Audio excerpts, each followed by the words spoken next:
Eccolo! Quest'oggi siamo in una location particolare, non è il mio amato studio. Perché? Perché abbiamo da provare lui. Lui ha un piccolo problemino per lo Stato italiano.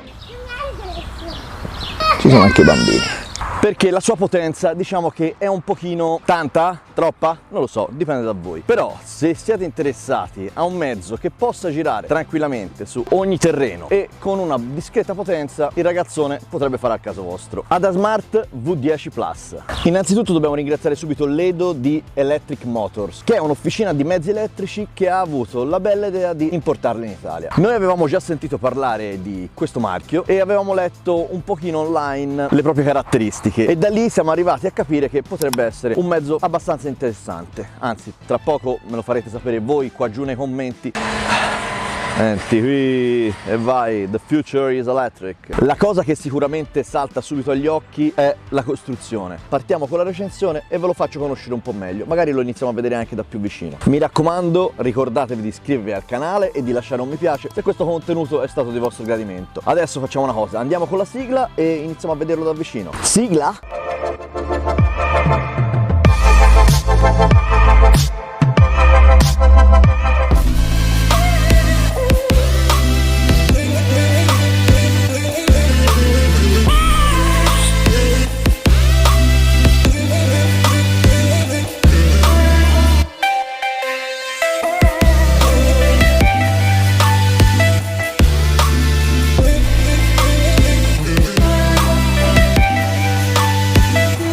121 per 59 cm largo per 128 cm alto. Sicuramente chi è più alto di 1,90 m apprezzerà molto l'altezza dello stelo. Infatti abbiamo 128 cm che non sono pochi. Secondo me è una giusta via di mezzo che può accontentare un po' tutti. Ovviamente quelli un po' più bassini potrebbero ritrovarsi il manubrio qua. Poi nel momento in cui arrivate a casa trovate nella parte centrale una leva con una doppia sicura che vi permetterà di andare a richiudere lo stelo e di renderlo molto più portatile. Tenete conto che si andranno a ridurre le dimensioni a circa 50 cm, centimetro più, centimetro meno. E poi, cosa molto gradita, come avete visto nel video dello Scudiero Z Extreme, troviamo già di serie un manubrio richiudibile. In fatto di compattezza riusciamo a raggiungere dei livelli che sono veramente interessanti.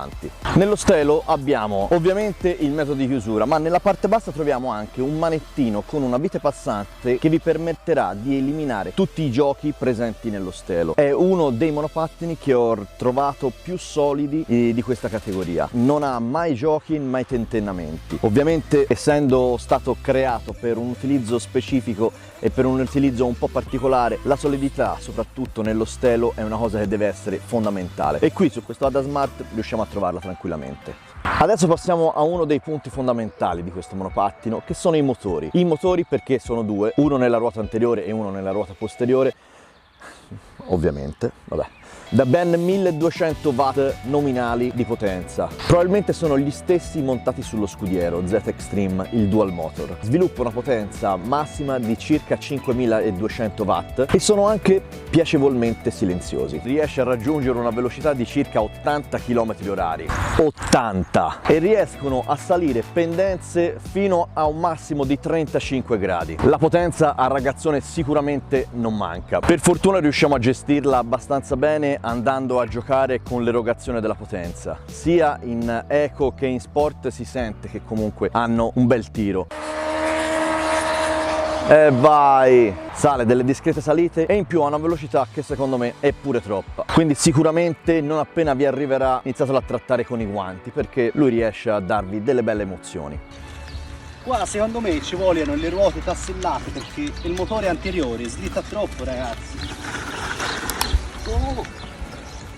Ora arriviamo a un altro dei suoi punti forti, che si trova proprio sotto la pedana. Sì, perché lì sotto riuscite a trovare una batteria da 52 volt per 28 ampere-ora. I 52 volt che sono erogati da questa batteria sui motori si sentono e scattano. Nonostante sia un 52 volt invece di un 60 volt, riesce ad avere una bella spinta. Mentre per quanto riguarda le dimensioni, abbiamo 28 ampere-ora che sono ottimi e perfetti per un mezzo di questa dimensione e soprattutto di questa potenza. La cosa simpatica della batteria è che oltre ad essere grande monta celle di qualità. Infatti troviamo delle celle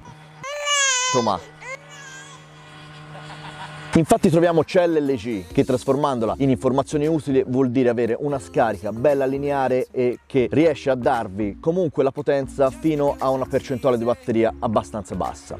Adasmart dichiara che con una carica di batteria riusciamo a percorrere all'incirca 80 km. Probabilmente, avendo della parsimonia e non tirandola sempre a tutta, riusciamo a raggiungere anche più o meno quel chilometraggio dichiarato. Come ben sapete tutti, la velocità, il peso e le strade che percorrete vanno a variare di tantissimo l'autonomia su queste batterie. Queste celle LG sono sicuramente una cosa buona da avere.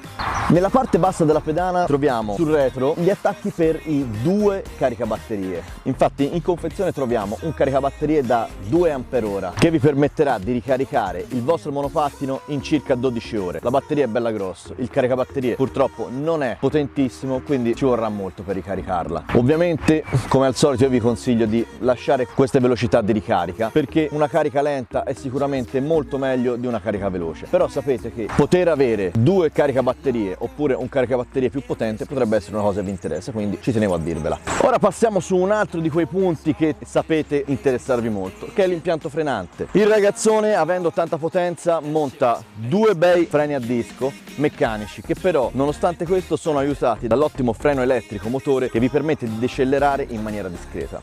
La cosa sicura è che già con questi freni qua frena bene. Il monopattino è comunque già pronto all'uso, quindi lo tirate fuori dalla scatola, stringete un po' tutte le viti, che è molto consigliabile su tutti, su questo di più perché sullo stelo ci sono molti attacchi, e potete andare tranquillamente. Mi sono scordato di dirvi che la possibilità c'è di mettere un impianto frenante idraulico. Ovviamente ci sarà da pagare una piccola maggiorazione. Adesso, rimanendo invece sempre sulle ruote, troviamo degli pneumatici da ben 10 pollici per 3 di larghezza. Questo farà sì che in strada il monopattino sarà sempre bello stabile. Infatti le gomme sono di buona qualità ed hanno una bella sezione, in curva è sempre stabile. Sono a camera d'aria, sì, però hanno il cerchio scoppiabile e quindi, come già detto in altre recensioni, qualora foriate in 15 minuti riuscite a scoppiare il cerchio, levare la camera d'aria e via andare. Sappiamo benissimo che tutti quanti voi preferite e amate di più la buona e vecchia tubeless, però quando ci ritroviamo una ruota con una bella sezione, una camera d'aria e però anche un cerchio scoppiabile, secondo me è un ottimo compromesso da non sottovalutare. Altro punto forte del mezzo sono le sospensioni. Infatti abbiamo delle sospensioni in stile mountain bike che sono veramente valide. Hanno anche la possibilità di giocare un pochino sul precarico in modo da regolarlo in base al vostro peso. E avere la possibilità di mettere delle sospensioni anche ad aria, come abbiamo visto in altri monopattini, è una cosa che a tanti piace e che sinceramente anche a me mi fa molta gola. Il telaio è in lega di alluminio aeronautica 6061, è una lega molto ma molto solida. La cosa che subito salta allo sguardo è lo stelo. Lo stelo infatti è composto da 2 telaietti esterni e uniti da dei perni passanti di acciaio. Tutta questa solidità si tramuta nel dare la possibilità al mezzo di trasportare fino a un massimo di 200 kg. Ovviamente, come ben sapete, non potete portare nient'altro sul monopattino perché è illegale, però considerando che anche il monopattino di per sé non può circolare per strada, ok, ci potete portare sopra un po' di tutto fino a un massimo di 200 kg. Che è tanta roba. Per agevolare l'utilizzo e il sollevamento del monopattino, un perno alla fine del poggiattacco posteriore rivestito di gomma, in modo che non vi va a far male alle vostre dolci manine. Ovviamente mi sono scordato di dirvi, tutta questa solidità si tramuta anche in un peso un po' superiore. Vi dico soltanto che anche i parafanghi sono in ferro. Regia, sentite qua. Questo ragazzetto inizia ad essere bello tosto da sollevare, stiamo parlando di circa 38 kg, secondo me è anche qualche cosina in più. Salendo verso il manubrio troviamo nella parte superiore, come vi ho detto all'inizio, lo snodo centrale, dargli ogni tanto una strettina perché ci è capitato che dopo un pochino qualche vibrazione lo facesse un po' allentare, quindi voi dopo un pochino magari gli date una ristretta, che è la cosa migliore. Nella parte destra del manubrio troviamo i 2 selettori per accendere la luce frontale e il clacson. Ericsson. Accanto troviamo invece i selettori per quanto riguarda le potenze dei motori. Infatti da questo switch riusciamo a trasformare l'erogazione da turbo a eco e riusciamo ad accendere o spegnere il motore anteriore. In single motor andrà soltanto il motore posteriore, mentre in dual motor andranno tutte e due ovviamente. Mentre nella parte destra del manubrio troviamo ovviamente l'ottima dashboard dalla quale possiamo andare a vedere tutte le informazioni di base del monopattino, quindi chilometri totali, parziale e voltaggio della batteria. Questo voltaggio lo ritroveremo sempre sul blocchetto della chiave, dove nella parte superiore anche lì troviamo un voltometro. La cosa che sinceramente mi ha spiazzato e che secondo me è una gran...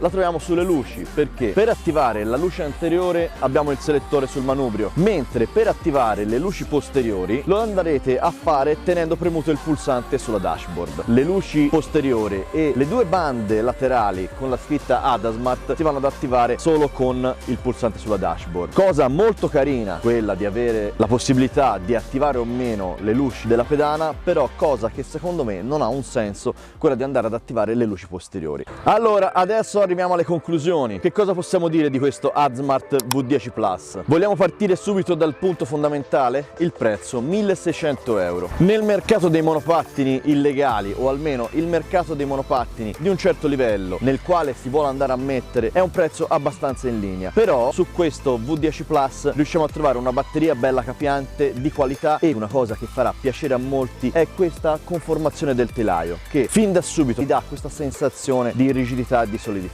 In più, se lo volete acquistare grazie al nostro codice sconto LACO5, che comunque vi lascio tutto quanto scritto giù in descrizione, riuscirete a scontare il mezzo di ben il 5%, che può sembrare poco ma in realtà è abbastanza, circa 80 euro, quindi tutto fa brodo fondamentalmente. Grazie alla sua struttura vuole andare a riprendere quella fetta di mercato che vuole stabilità, che gli interessa avere un mezzo un po' più particolare. Ovviamente, come vi ho detto, non è per tutti, perché il peso è abbastanza e comunque la potenza è tanta.